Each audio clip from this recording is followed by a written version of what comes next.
Hello friends, latest job alert में एक बार फिर से आप सभी का स्वागत है।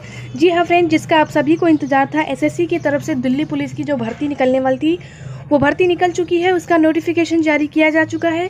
ऑनलाइन आवेदन बिल्कुल शुरू हो चुका है। तो आज इस वीडियो में मैं आपको ऑनलाइन आवेदन कैसे करना है, क्वालिफिकेशन क्या है, एज हाइट कितनी होनी चाहिए, सिलेबस कितना होगा, एग्ज़ाम पैटर्न कितना होगा, ये सारी चीज़ें आपको बताऊंगी। साथ ही साथ कौन सी वेबसाइट से आपको ये रजिस्ट्रेशन करना है, वो सारी चीज़ें हिंदी में जानने के लिए बिल्कुल अंत तक बने रहिए मेरे साथ friend. Government of India staff selection commission की तरफ से ये वैकेंसी निकाली गई है, constable executive male and female in Delhi police examination. तो चलिए फ्रेंड, सबसे पहले आगे बढ़ते हैं और हम देते हैं कि कौन सी कैटेगरी में कितनी वैकेंसी निकाली गई है। तो देखिए, नंबर ऑफ पोस्ट है यानी कांस्टेबल एग्जीक्यूटिव मेल की जनरल वालों के लिए 1681, ईडब्ल्यूएस के लिए 343, ओबीसी के लिए 662, एससी के लिए 590, एसटी के लिए 157, टोटल 3443 पोस्ट निकाली गई है। कांस्टेबल एग्जीक्यूटिव मेल की बात करें जिसमें एक्स सर्विसमैन इंक्लूड होते हैं, उनके लिए जनरल में 94, ईडब्ल्यूएस 19, ओबीसी 37, एसटी में 52 है, एसटी में 24 है, टोटल 226 पोस्ट हैं। वहीं कांस्टेबल एग्जीक्यूटिव मेल की बात करें जिसमें एक सर्विसमैन कमांडो आ जाते हैं, तो जनरल वालों के लिए 93, EWS 19, OBC 37, SC 67, ST 27, total 243 post. अगर अब हम बात करते हैं कांस्टेबल एग्जीक्यूटिव फीमेल की, जनरल से 933 है, ईडब्ल्यूएस से 202 है, ओबीसी से 387 है, एससी से 328 है, एसटी से 94 है और टोटल 1944 पोस्ट महिलाओं के लिए, यानी टोटल वैकेंसी हो गई 5846 पदों के लिए। फ्रेंड, अब हम जानेंगे इसमें आपको क्या क्या एज में छूट कितनी दी जाएगी। तो सबसे पहले आपको बता दूं कि आप इंडिया के यानी नेशनल सिटीज़न होने चाहिए। दूसरा, आपकी जो एज है मिनिमम 18 साल से मैक्सिमम 25 साल है, जो कि 1/7/2020 के अकॉर्डिंग कैलकुलेट की जाएगी। वहीं पे लेकिन काफ़ी छूट भी दी गई है। एससी एसटी वालों को 5 साल की, ओबीसी को 3 साल की, जो स्पोर्ट्समैन हैं उनको दी गई है 5 साल की छूट, जो जनरल वाले हैं। वहीं जो स्पोर्ट्समैन हैं जो एससी एसटी से बिलोंग करते हैं उनको 10 साल तक की छूट दी जाएगी। वहीं जो ऑलरेडी दिल्ली पुलिस में काम कर रहे हैं वो अगर जनरल से है तो उनको 40 साल तक में काउंट किया जा सकता है। जो ओबीसी में है दिल्ली पुलिस में उनको 43 साल, एससी एसटी वालों को 45 साल तक, और अगर जो वर्किंग है उनके बेटा या बेटी इसके लिए अप्लाई कर रहे हैं तो उनको 29 साल तक काउंट किया जाएगा। यानी जनरल के लिए 25 है बट उनको छूट दी जाएगी 4 साल की। एक्स सर्विसमैन की बात करते हैं, अगर वो अनरिजर्व यानी जनरल और ईडब्ल्यू से है तो उनको 3 साल तक की छूट दी जाएगी रिटायर होने के बाद से। वहीं अगर एक्स सर्विसमैन ओबीसी है तो उनको 6 साल तक की, एससी एसटी वाले हैं तो उनको 8 साल तक की, और वहीं अगर विधवा है या डिवोर्स्ड है ऑलरेडी तो उनको 5 साल तक की इसमें छूट दी जा सकती है। तो ये तो हो गई छूट फ्रेंड। अब हम बात करते हैं इसकी सैलरी के बारे में। तो देखिए, सैलरी के बारे में आपको बता देती हूँ। इसमें सैलरी जो आपको दी जाएगी friend, according to the pay level 3 के अकॉर्डिंग सैलरी होगी 21,700 रुपये से लेकर के 69,100 रुपीज़ पर मंथ इसमें आपकी सैलरी होगी, जो कि एक बहुत ही हाई पे स्केल है, एक बहुत अच्छी सैलरी दी जा रही है। अब हम बात करते हैं फ्रेंड क्वालिफिकेशन की। तो आपको एक एक चीज़ें हिंदी में बताऊंगी, बिल्कुल वीडियो को आपको मिस नहीं करना है, एंड तक देखना है कम्प्लीटली, तभी आपको सारी इन्फॉर्मेशन दे पाऊंगी।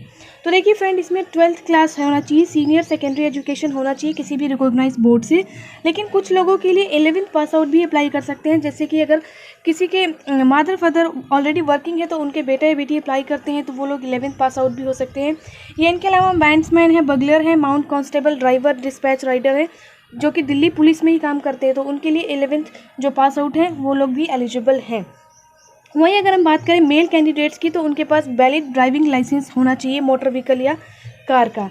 एंड इसके बाद लिखा है कि candidate who have not acquired the essential education qualification as on stipulated date will not be eligible. अगर आपके पास पूरे एजुकेशनल क्वालिफिकेशन नहीं है तो आप इसके लिए एलिजिबल नहीं हो पाएंगे। ठीक है फ्रेंड, अब हम जानेंगे कंप्लीट प्रोसीजर। अगर आपके पास एनसीसी का सर्टिफिकेट रखते हैं तो आपको काफ़ी छूट दी जाएगी। एनसीसी सी सर्टिफिकेट वालों को 5% छूट होगी मैक्सिमम एग्जामिनेशन में, बी वालों को 3% दी जाएगी और एनसीसी ए सर्टिफिकेट वालों को 2% छूट दी जाएगी। अब फ्रेंड यहाँ पे देखिए कि आपको अप्लाई कैसे करना है, तो वो भी प्रोसीजर मैं आपको बता दूंगी कौन सी वेबसाइट पे जाकर के कैसे कैसे अप्लाई करना है, साथ ही साथ आपको डॉक्यूमेंट कितना लगेगा। अब सबसे बड़ी बात आती है कि एप्लीकेशन फ़ीस कितनी है फ्रेंड। तो आपको बता दूं, एप्लीकेशन फ़ीस मात्र 100 रुपये रखी गई है, चाहे वो किसी भी कैटेगरी से आप बिलोंग कर रहे हो, जनरल से, ओबीसी, एससी से। वहीं देखिए, अगर बात करें वुमेन की या फिर जो एससी कास्ट से हैं या शेड्यूल कास्ट से है या एक्स सर्विसमैन है, उनके लिए कोई भी फ़ीस नहीं है, उनके लिए बिल्कुल फ्री है। और जो फीस है 100 रुपये वो भीम यूपीआई नेट बैंकिंग या by using visa, master card, maestro, RuPay debit या क्रेडिट कार्ड के थ्रू जमा किया जा सकता है, या फिर आप डायरेक्ट SBI ब्रांच में किसी भी स्टेट बैंक ऑफ इंडिया की ब्रांच में जाकर के कैश देकर के चालान इसका करवा सकते हैं। ठीक है फ्रेंड, अब हम बात करते हैं आगे कंप्लीट अपने। देखिए एग्जामिनेशन सेंटर की आपको बता दूं, अगर आप ये फॉर्म भरते हैं तो आपका सेंटर कहाँ कहाँ पड़ सकता है। तो देखिए एग्जामिनेशन सेंटर देख लीजिए, रीजनल, सेंट्रल, रीजनल, CR यानी बिहार उत्तर प्रदेश में आ सकता है आपका। ईस्टर्न रीजन में आएगा अंडमान निकोबार, आइसलैंड, झारखंड, उड़ीसा, सिक्किम और वेस्ट बंगाल में आ सकता है आपका। कर्नाटक, केरला की बात करें तो लक्षद्वीप, कर्नाटक और केरला में आ सकता है। मध्य प्रदेश की बात करते हैं तो छत्तीसगढ़ और मध्य प्रदेश में। नॉर्थ ईस्टर्न रीजन की बात करें तो अरुणाचल प्रदेश, असम, मणिपुर, मेघालय और मिजोरम, नागालैंड या त्रिपुरा में। नॉर्थ इंडिया की बात करें तो दिल्ली, राजस्थान और उत्तराखंड में आएगा आपका ये जो एग्जामिनेशन सेंटर होगा। अगर नॉर्थ वेस्ट सब रीजन की बात करें तो चंडीगढ़, हरियाणा, हिमाचल प्रदेश, जम्मू एंड कश्मीर, लद्दाख और पंजाब। साउथ इंडिया की बात करते हैं तो आंध्र प्रदेश, पांडुचेरी, तमिलनाडु और तेलंगाना। वेस्ट रीजन की बात करते हैं दादरा नगर हवेली, दमन एंड दीव, गोवा, गुजरात और महाराष्ट्र। तो ये आपके एग्जामिनेशन सेंटर हैं, डिपेंड करता है आप कौन से स्टेट से और कहाँ से अप्लाई कर रहे हैं, उसी के अकॉर्डिंग आपको सेंटर ये दिया जाएगा। अब हम बात करते हैं फ्रेंड कि आपका सिलेक्शन किस तरह से होगा। तो सबसे पहले देखिए इसमें लिखा हुआ है the examination will consist of a computer based examination. Computer based आपका एग्जामिनेशन कराया जाएगा। देन इसके बाद आपका physical endurance and measurement test होगा, PE और MT, जो कि medical examination of the recommended candidates, जो रिकमेंडेड होगी उन्हीं का कराया जाएगा। अब देखिए marks scored by candidate in computer based examination if conducted in multiple shift, अगर अलग अलग शिफ्ट में होता है, will not be normalize by using the formula publish by the commission through notice. So ये कुछ खास नहीं है, इसमें आपका जो फाइनल मेरिट और कट ऑफ के बिहार पे ही आपका उसमें सिलेक्शन किया जाएगा। अब हम देखते हैं फ्रेंड इसमें आपका सिलेबस यानी आपका एग्ज़ाम पैटर्न कैसा होगा। तो आपको बता दूं कंप्यूटर बेस्ड एग्जामिनेशन होगा, जो कि objective multiple type question paper आएंगे, जो कि 100 क्वेश्चन उसमें होंगे और 100 मार्क्स के ही होंगे। हर क्वेश्चन 1 नंबर का होगा। अब देख लीजिए ध्यान से कौन कौन से सब्जेक्ट आपको तैयार करने हैं। तो जनरल नॉलेज आएगा, जो कि करंट अफेयर है, 50 क्वेश्चन होंगे 50 नंबर के। रीजनिंग भी 25 क्वेश्चन होंगे 25 नंबर के। न्यूमेरिकल एबिलिटी होगी 15 क्वेश्चन होंगे 15 नंबर के। Computer fundamental, MS excel, MS word, communication, internet, WWF web browser के 10 क्वेश्चन होंगे 10 मार्क्स के।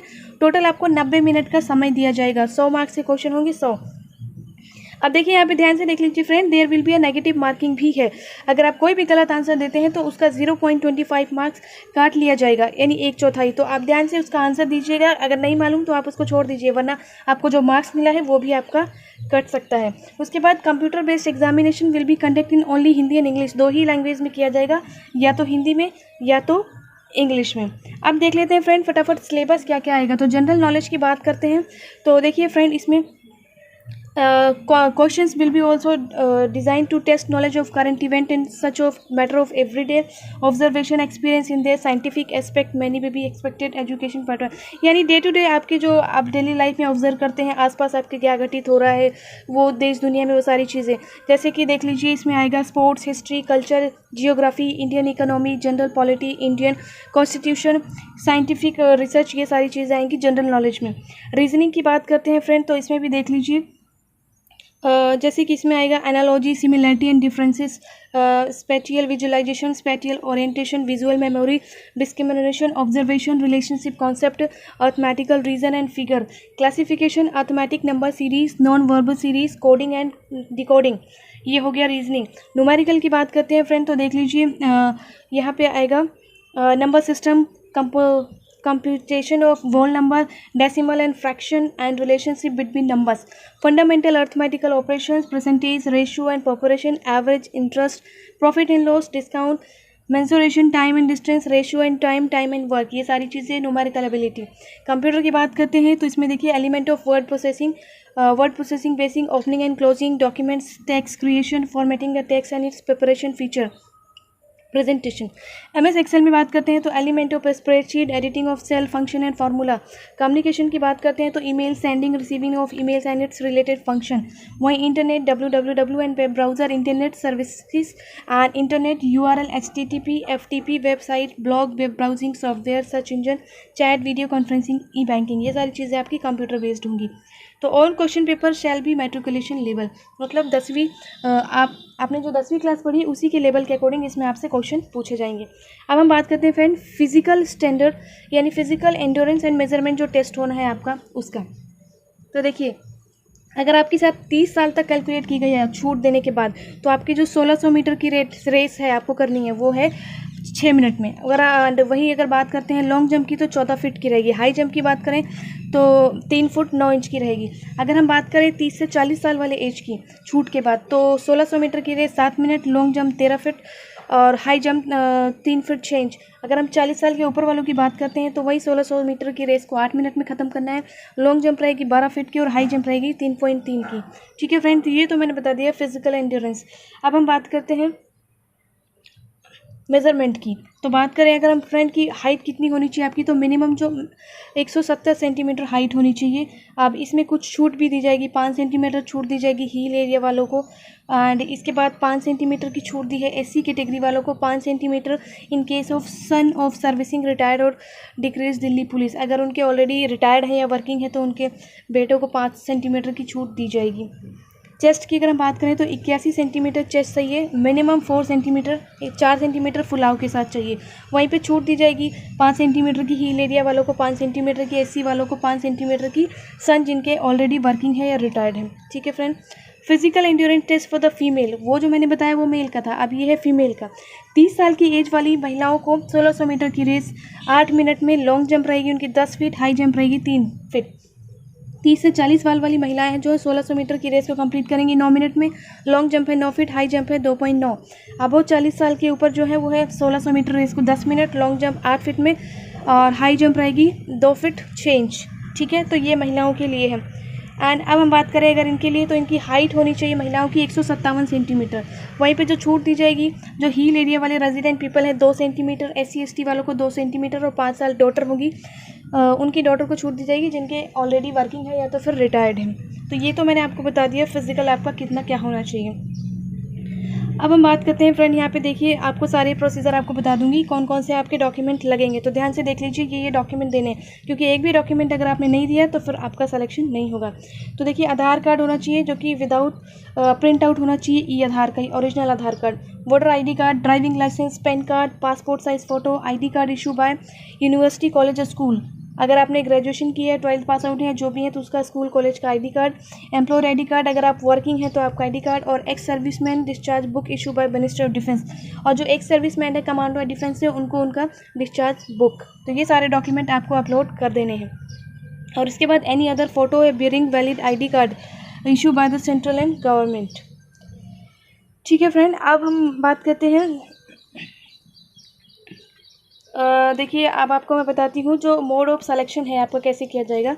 तो the recruitment process will be consist of computer based examination, आपको बताया। उसके बाद आपका physical endurance and measurement test होगा, एंड इसके बाद आपका मेडिकल एग्जामिनेशन टेस्ट कराया जाएगा जिसमें आपकी हेल्थ कैसी है, आइज़ वगैरह ये सारी चीज़ें आपका चेकआउट किया जाएगा। इसके बाद क्या है, all candidates whose online application are found to be order will be called for the appear in the computer based examination. जिस तरह से आप अपलोड करेंगे उसी तरह से आपका कंप्यूटर बेस्ड एग्जामिनेशन के लिए आपको बोला जाएगा।